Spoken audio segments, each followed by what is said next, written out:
October is Cybersecurity Awareness Month to remind and educate consumers that during the busy shopping season, holiday cheer can turn to fear for victims of fraud and scams.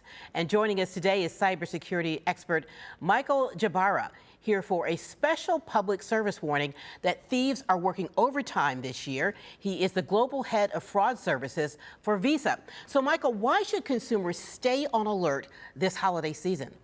Well, the holiday season for fraudsters is essentially the Super Bowl. It is the time where they realize the increased amount of spending that's going to be occurring. So all of the techniques and schemes that they have been honing over the past few months are ready to be launched on the unsuspecting public.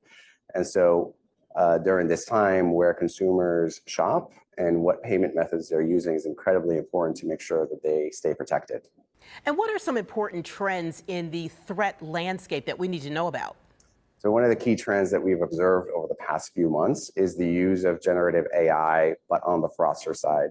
So think ChatGPT, but used in malicious ways, like coming up with phishing emails and social engineering campaigns that are much more believable and successful than anything that we had seen previously.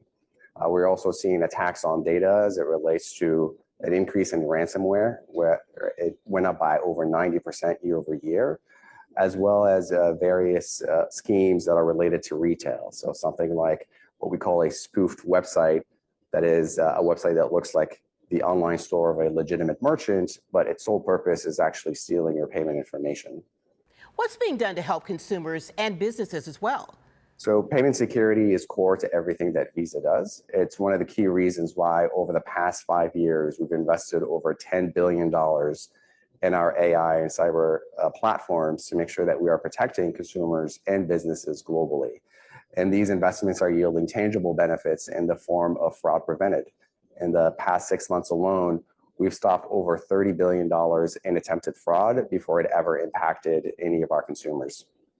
Now, does it make a difference whether consumers are online or at a traditional brick and mortar retail outlet? From our data, we see that online shopping is disproportionately targeted. So about 60% of total cybercrime occurs on that channel. And this spans various schemes, whether it's data breaches, ransomware, or malvertising. This threat vector where an ad is actually injected with malware, where you click it, it downloads that malicious software onto your device and steals your sensitive information. What else is being done to stop this cybercrime? One of the key things that we're focused on is not only preventing fraud, but actually disrupting fraud at its core.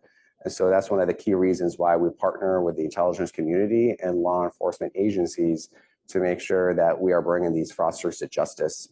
A recent example of that is in partnership with the U.S. Secret Service. We were able to shut down a major cybercrime platform recently called Try to Check. And we also make sure that we are educating our policymakers and elected officials on the increasing complexity of the fraud landscape through events like the one that we're hosting here in DC called the Visa Payments Loft. So where can we go for more information? For more information, you can visit our blog on visa.com. Michael, thanks so much for sharing this with us today. We really appreciate it. Thank you so much.